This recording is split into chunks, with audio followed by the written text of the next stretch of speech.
Welcome back, Yappers, to Binge Yap Repeat. I am joined here by my sister, Anjali, who you may remember from episodes of Binge Yap Repeat such as Stranger Things, Yup. Echo Valley, The Woman in Cabin 10. Yes. That show with the frogs. Yeah, I was trying to remember the name of that show. I forgot. Okay, anyway, yeah. Yeah. You've been around. Yeah. You've been around. To the fan that asked where Ruchi was the last time I hosted, I'm sorry.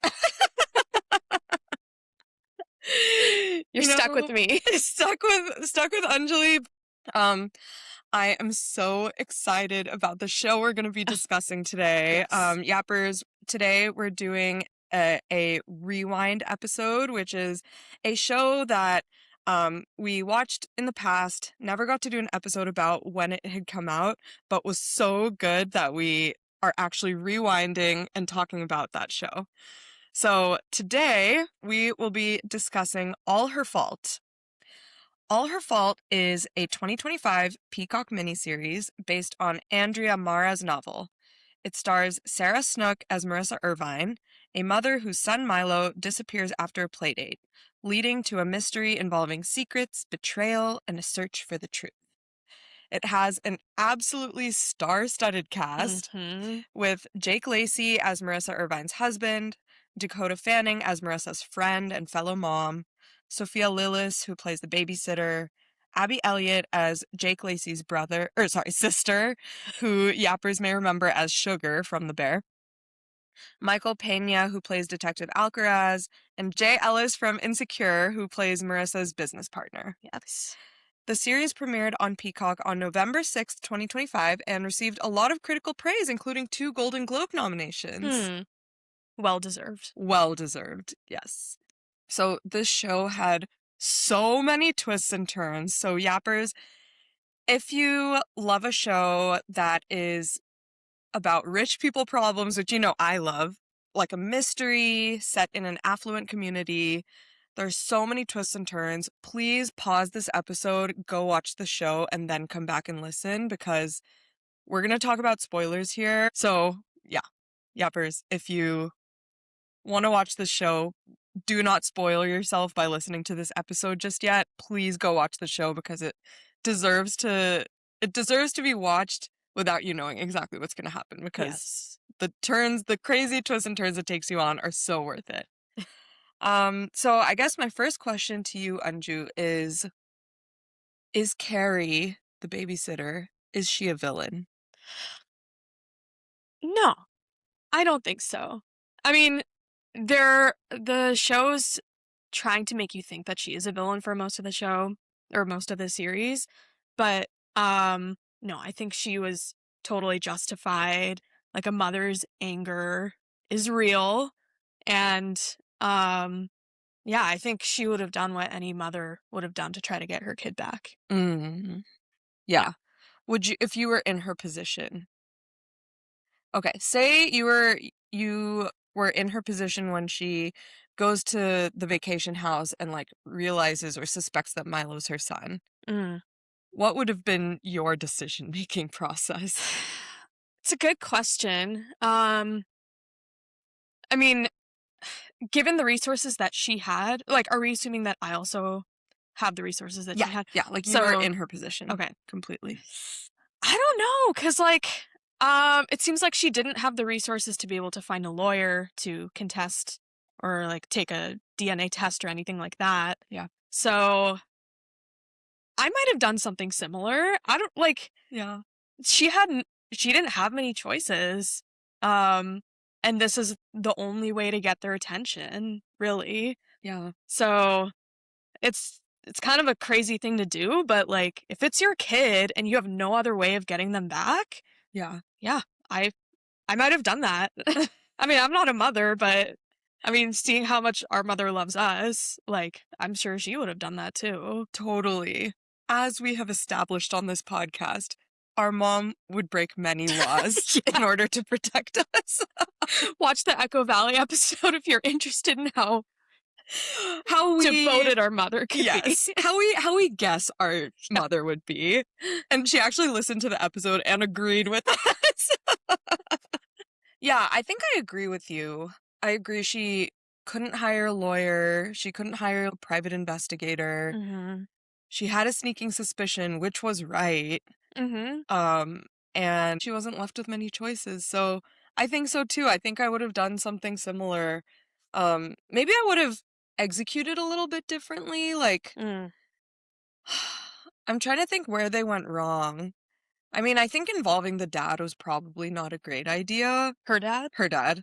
Yeah. Mm. Yeah. Sorry, not Milo's dad, but involving her dad was not a great idea because I feel like they established from pretty early on that he's willing to help if it suits him, but he won't go out of his way to like Mm. sacrificially help her. Yeah.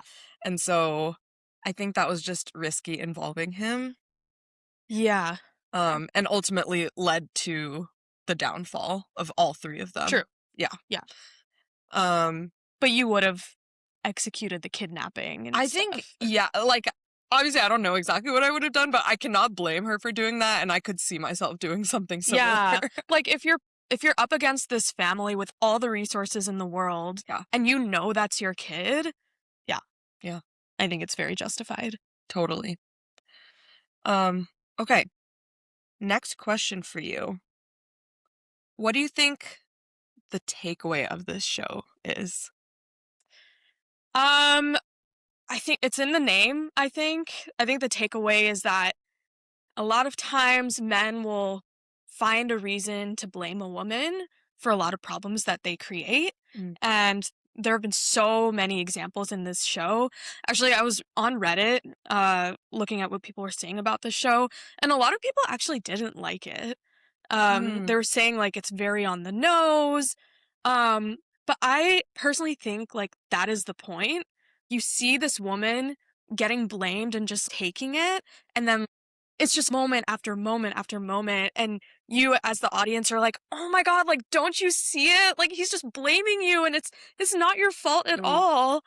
And then she finally reaches a breaking point at the very end and she's like, "Wait, this is not my fault at all. This is your fault." Yeah. And then as the audience you're like, "Thank you. Thank you. Thank you."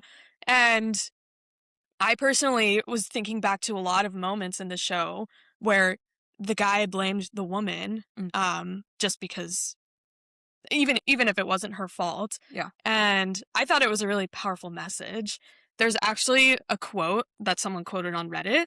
It's from a book called Thousand Splendid Suns by Khaled Hosseini. And the quote is, "Like a compass needle that points north, a man's accusing finger always finds a woman." And I think this show embodies that quote very well. Yes, I 100% agree. And I think it also encompasses how, even if there's not a specific man blaming a woman, our patriarchal society makes women just feel guilty for things that aren't their fault as well. So, I wrote down a list of the ways that I could think of where things were her fault in the show that weren't actually the woman's fault at all. Number one, of course, is the kidnapping overall. That's the one that she directly called out. She was like, "You made, or I thought this kidnapping was my fault, but this entire time it was your fault and you knew it." Yeah. The second was at the very beginning of the show when the text message from Jenny's number actually wasn't from Jenny's number at all, but like Marissa didn't check the phone log. Yep. To like cross check if that was actually Jenny's number. She took all the blame for that, even though Peter wasn't even looking at the phone log. Like it was only her fault because she was bearing the full responsibility of it. Yes. Similarly, Jenny's fault for hiring Carrie in the first place. Her husband was like, "Didn't you do any background check? Blah blah blah." And it's like, "Did you?" Right. Yeah, I remember Detective Alcaraz. Oh, I love him so much when he was like, "And Mr. Kaminsky, did you think anything suspicious when you were doing a phone call with her?" He's like, "No, that's like more Jenny's area." Like, yeah, that's what I thought. It's only her fault because she's doing all of the work. Yes. And so when something goes wrong, oh my gosh, it's because of something she did, but that's only because she's doing everything. That husband was so insufferable. So insufferable. Freaking Quizzix. Oh my god. Okay, next one. Marissa got all the heat at the press conference. So she and her husband both give a speech, but she gets all of the heat from the press. Like, he gets nothing. Yeah. Then it was Anna's fault. That was Milo's babysitter. Mm. Anna's fault for the Chicago Marathon thing. Mm. This was an example where, like, a man didn't blame her, but she felt so guilty for it, even though, Yeah. like, it was not her fault. Yeah. Then Marissa's wealth management firm failing, like, she was getting heat for that at the press conference, but it was actually Colin's Oh, fault. yeah. Her business partner, because he was the one moving money So around. true. Then, Josie, okay, so this one was Josie's mom's responsibility. So, you know, when Josie and her dad are sitting in the car, Josie / Carrie are sitting in the car, and she's like, "Can I come live with you?" He's like, "Oh, no, no, no, no, no, like, that wouldn't work." And she's like, "But mom's awful." And he's like, "Mom's not my problem anymore." Ugh. And it's like, why does that make Josie default the mom's responsibility? Yeah. It's like, your daughter should be your problem. Oh, man. So that one's less about fault and more about just, like, responsibility. Mm. And then Carrie blamed herself for her son dying, an accident, when, like, her son's not even dead.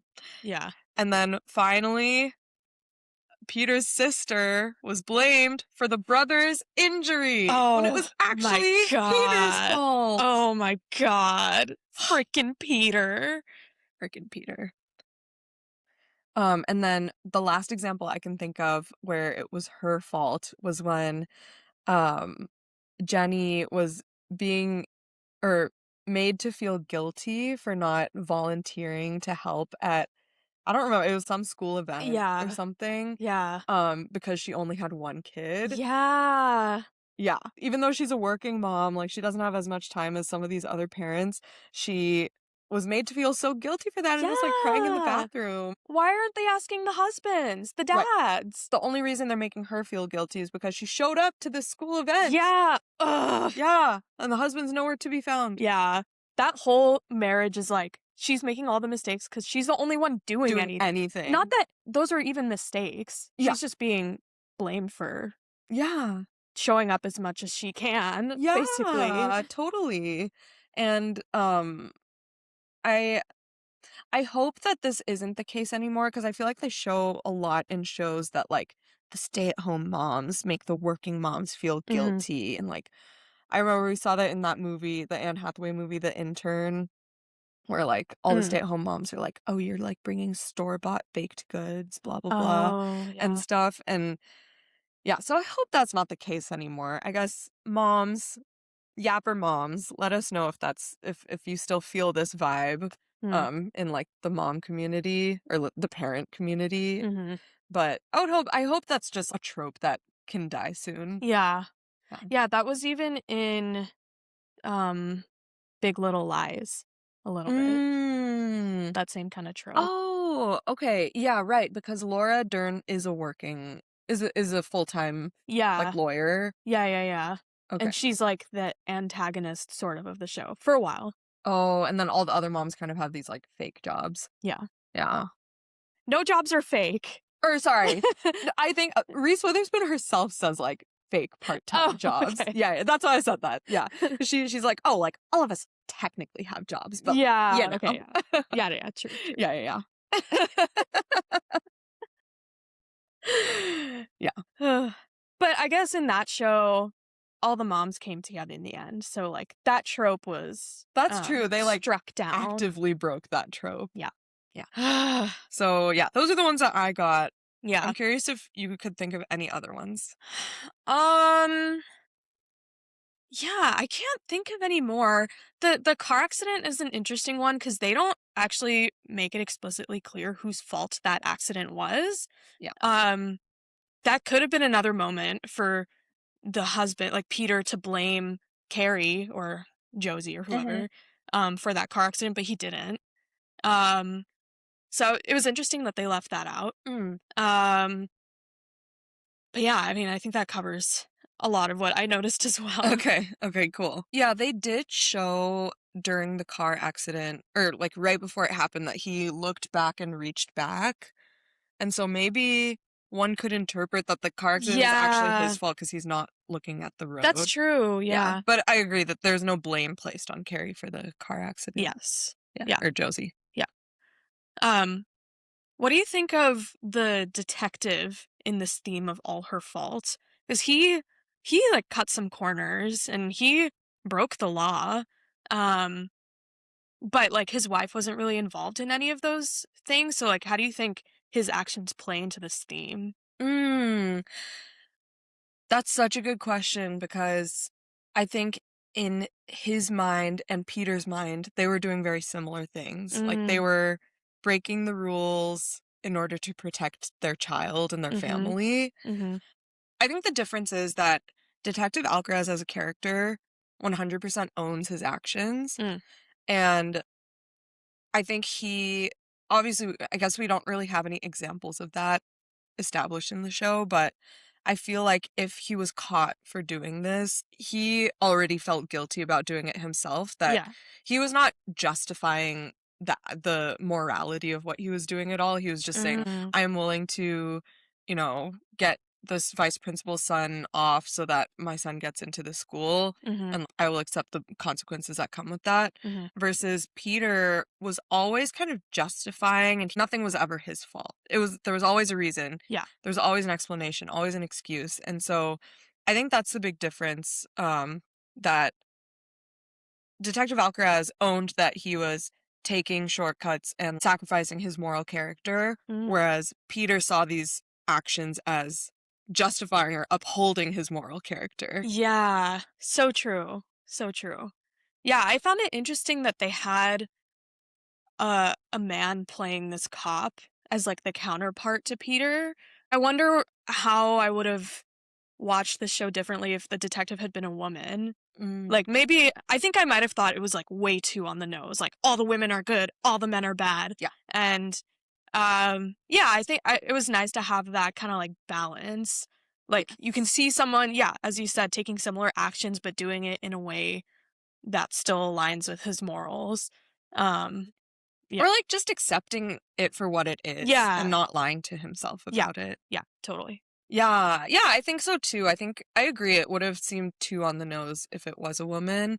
Um, Also, going back to your previous point of people thinking the show is too on the nose, the only moment when I thought it was when Marissa says, you made me think this was my fault, but it was your fault the whole time. I Yeah. was like, okay, I feel like that could have been shown, not told. This whole Yeah. show is showing, not telling that. Yeah. So Yeah. like that didn't need to be said, but other than that, I thought it was really tastefully and subtly done. Yeah, Yeah. I agree. And I actually didn't mind that moment when she explicitly said it Mm, because you're waiting for this character to have that light bulb moment of like, "Oh, mm, wait a second. Let's step back here."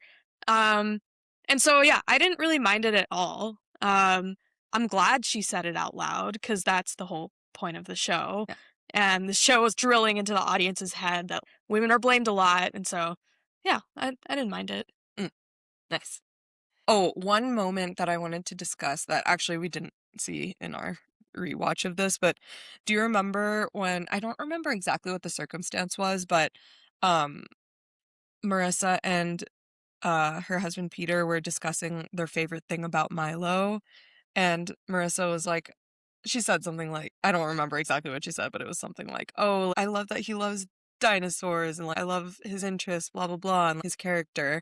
And then Peter was like, "I love when he's scared and needs me." Yeah. And it's like, why is that your What the favorite thing about fuck? your son? Is when he's Yeah. afraid? That's so fucked up. It's so fucked up. And I feel like that was a glimpse into Peter's character Mhm. for us, that he he experiences the most love when the people in his life are indebted to him. Yeah. Yeah.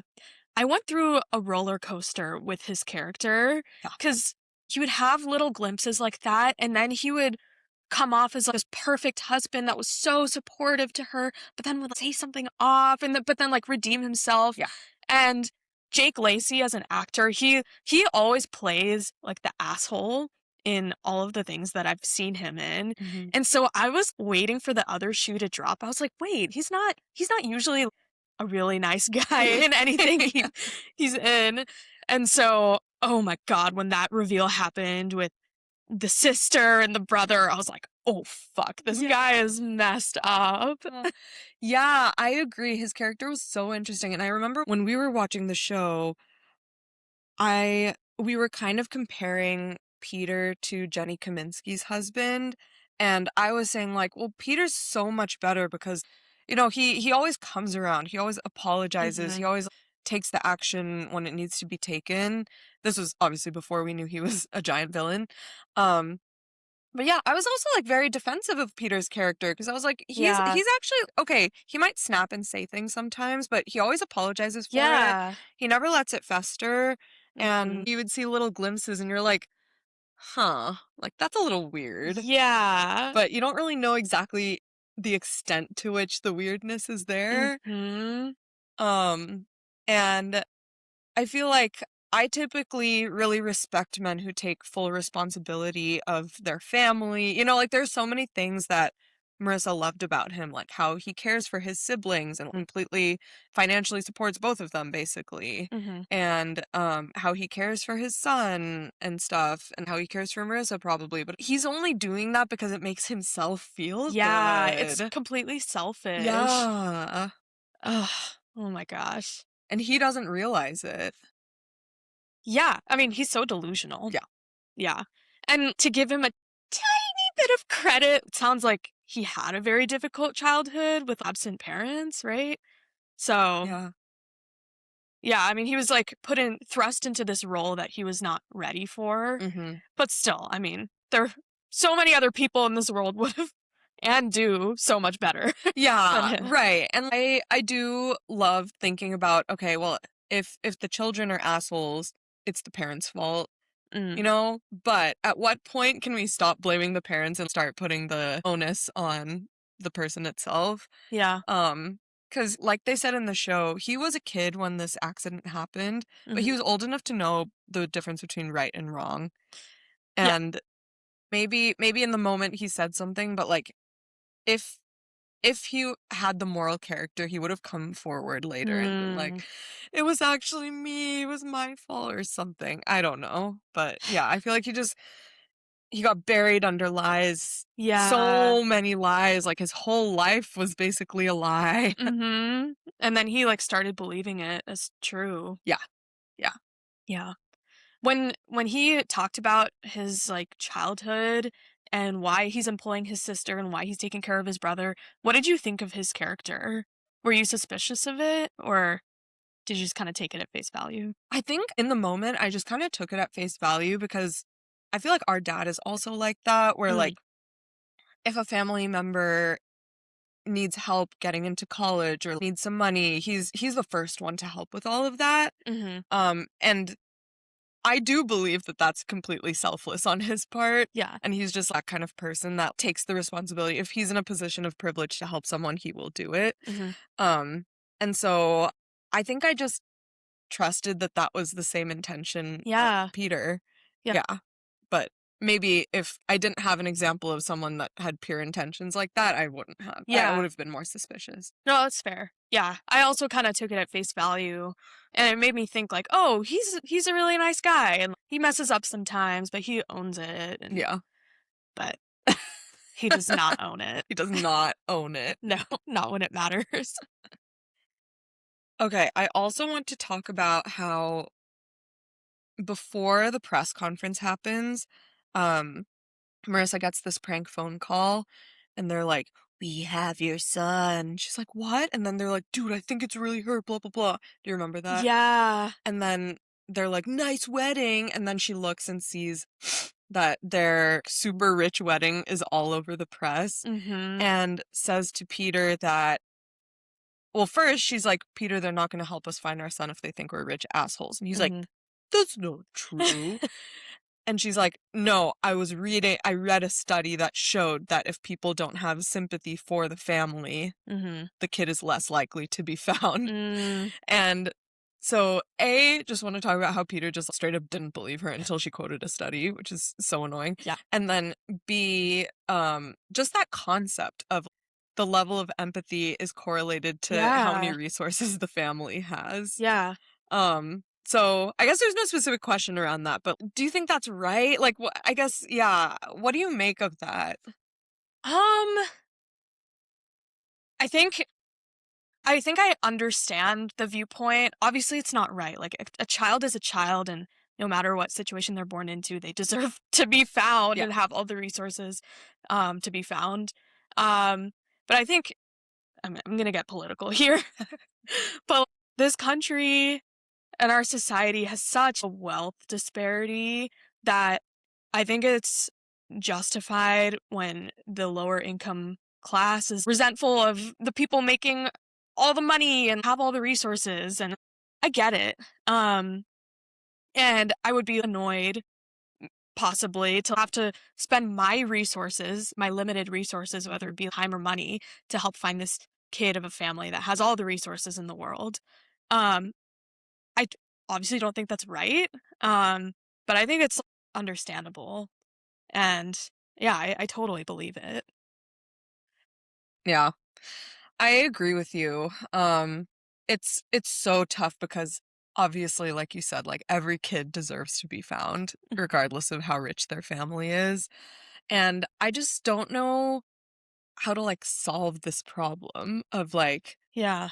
yeah, I mean, with the wealth disparity that we have in the country, it does make it so hard for someone of lower means to like have empathy for someone who's living a completely unrelatable life to them. Mhm. They're like, "Oh, your kid is missing, but that's the only problem you have in your entire life. I can't pay my rent. I don't have health care. My kid doesn't have health care, blah blah blah. I have so many more problems.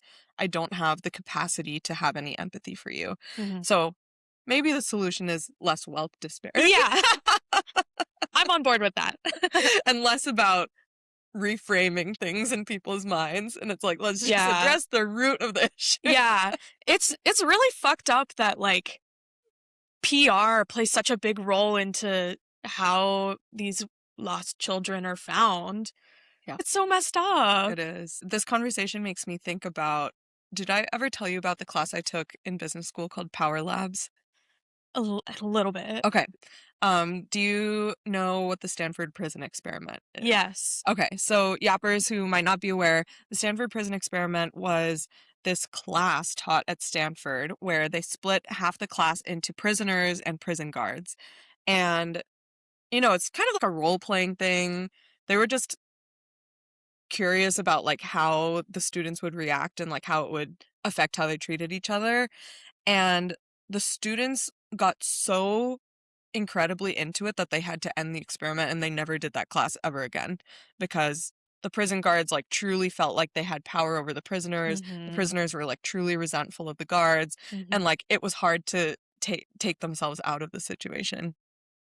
So I took a class with a kind of similar premise to that in business school called Power Labs where they split us up into three classes, the highs, the mids, and the lows, I think was the name for it. And there's this whole structure around. So the lows were prisoners, um, but and then the mids were I think just low level prison guards, but then the highs were the ones dictating what happens to the prisoners. They were the lawmakers in the society. Mm. And all three classes, I mean, we were split up basically arbitrarily, and each class had a responsibility. The lowest class's responsibility was to get out of prison, basically, and the whole theme was restorative justice, so make amends to re-enter society. The responsibility of the high class was to determine the rules of the society of how these prisoners will reform, Hmm. etc. And so each class had a responsibility. And so in that way, and like, I had friends in the high class, I had friends in the mid class, and I had friends in the low class. And so this lasted 2 days, and I found it pretty easy to kind of take myself out of the situation and be like, okay, I know my friend Isa 2 is in the highs. All she's trying to do is create a good society. Hmm. But it was crazy to see how some people in the low class couldn't take themselves out and really Mm. were sending all of their resentment towards the highs. And you Oh, could have been placed in the high situation and you would be doing the same thing. But like, it's interesting. just so crazy how quickly we form these societal framings and Yeah. beliefs and stuff. And, you know, as prisoners, this is just kind of a funny anecdote. As prisoners, so there was a span of 5 hours where nobody really knew what we should be doing right now. Mm. And as prisoners, what can we do, right? So we were just like napping. We were like, we had our hoods up. We had to wear these black sweatsuits. We just had our hoods up. We were taking a nap. We were like, whatever, the other classes can figure it out. And the high society was so stressed out Whoa.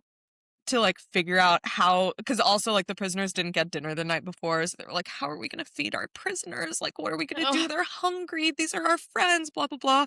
That when the experiment ended, all of the high society people like burst into tears. Whoa. Yeah, and they were like so overcome with the stress of like having the burden of the entire society like on their shoulders.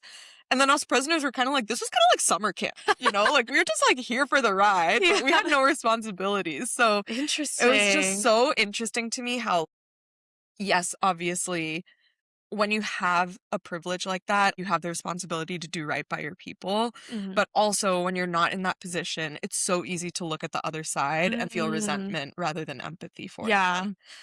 And yeah, so that was, I think about that class so much. Interesting.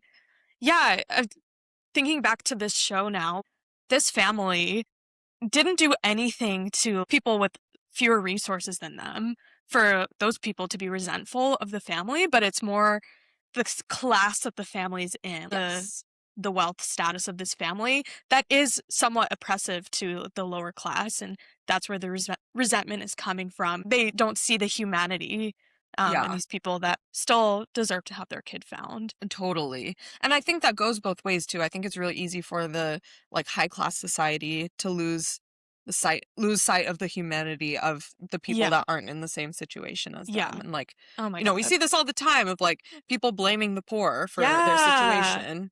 Yeah. Yeah. So we see we it just too need to bring much. the humanity back. I know. Yeah.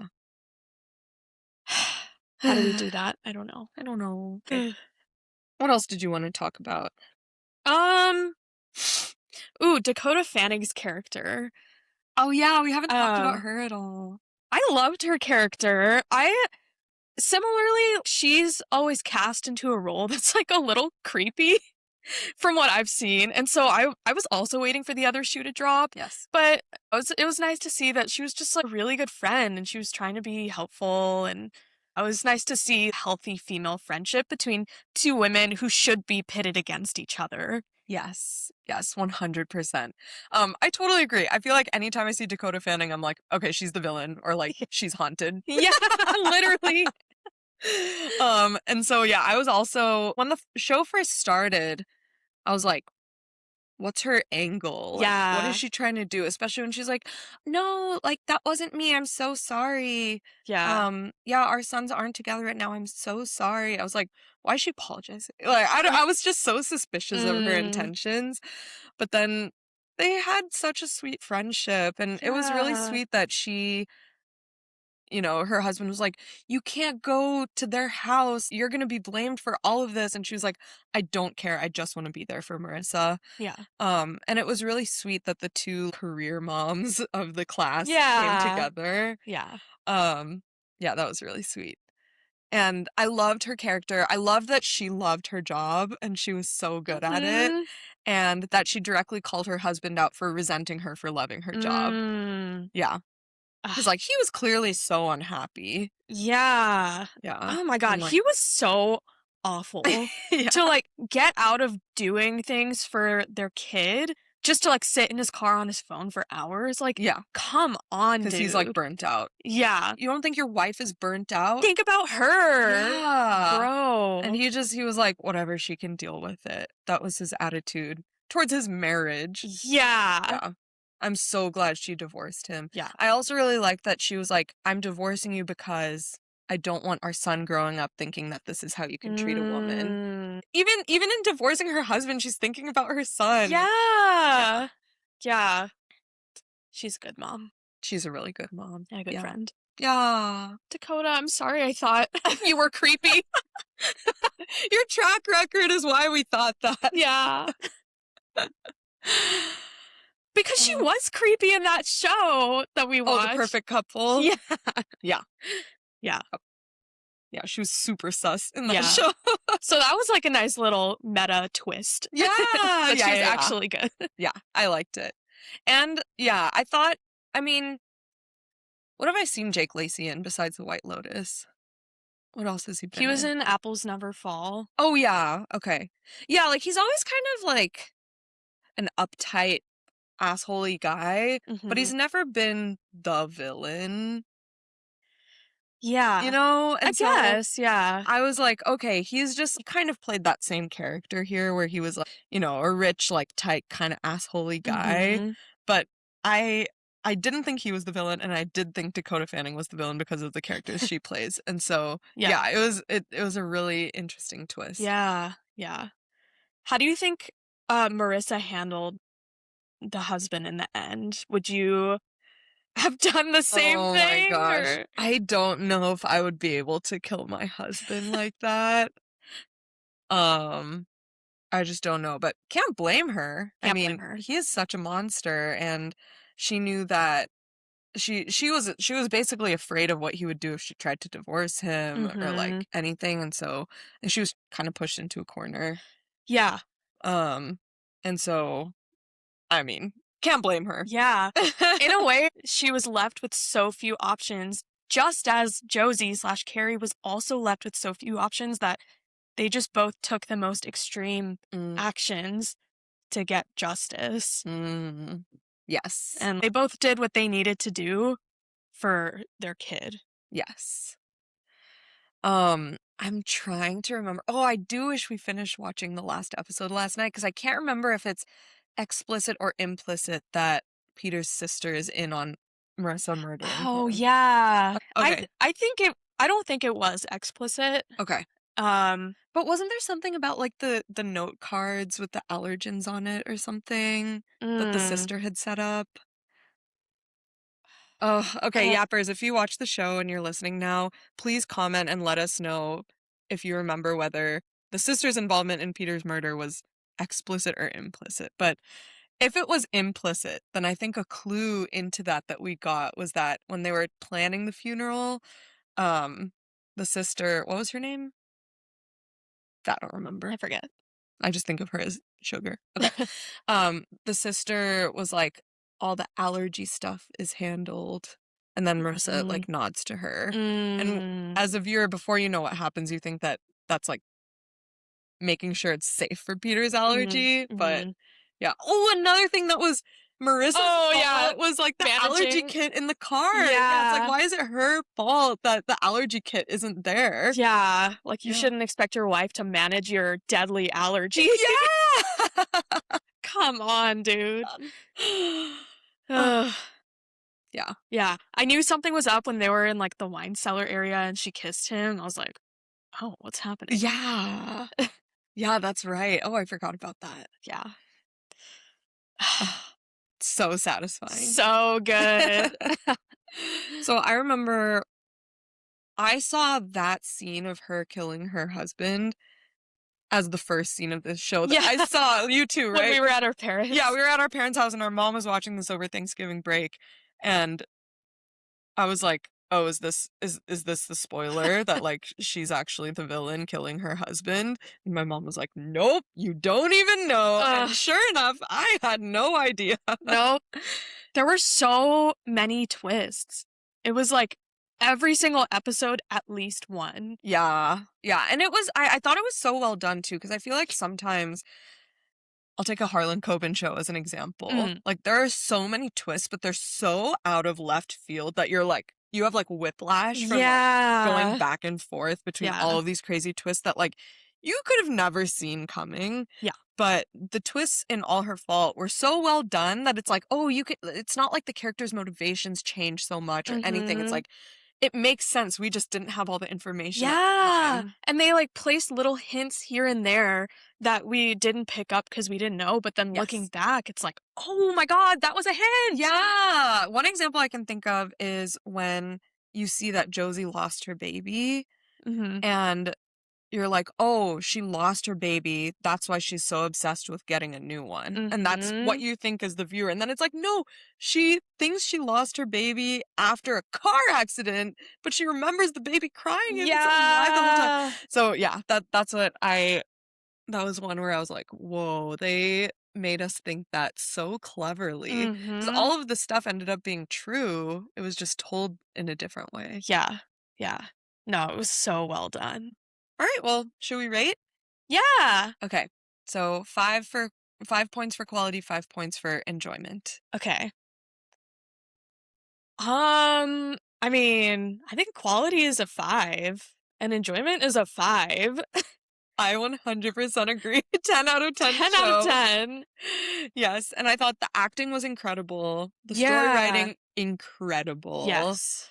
And yeah, just like really, really makes you think. And we watched this show probably in like December, right? And I still think about this show. Yeah.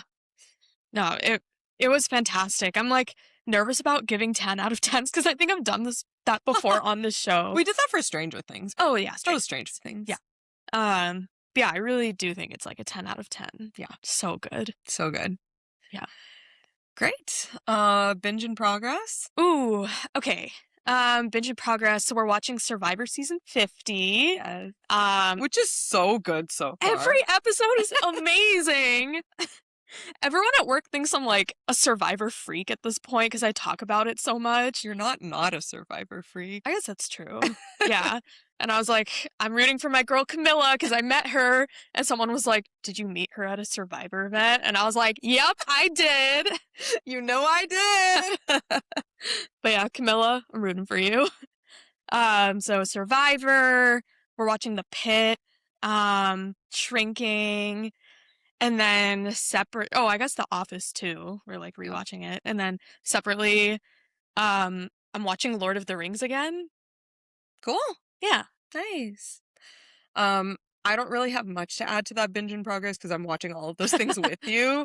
But I will talk about a book that I'm binging right now called God of the Woods by Liz Moore. It's about a missing child in a rich person community, but it's about sounds familiar. It's about a girl that goes missing at a summer camp in upstate New York, and 15 years prior, a different kid went missing at the same summer camp. And it goes into the perspective of the campers, goes into the perspectives of the rich family that own the camp, and it's just really good and so gripping from the get-go. Ooh, okay. Nice. Oh yeah, I guess I'm also binging Red Rising. Oh, so good. So good. So good. I have like 100 pages left. Ooh, okay, nice. Yeah. Cool. All right. Well, Anju, thanks for joining us. Thanks for having me. This is so fun to talk about. I love this show so much. Go watch it. Go watch it. Hopefully you've watched it because otherwise we spoiled everything for you. Yep. Okay, bye. Bye. Thanks for yapping with us.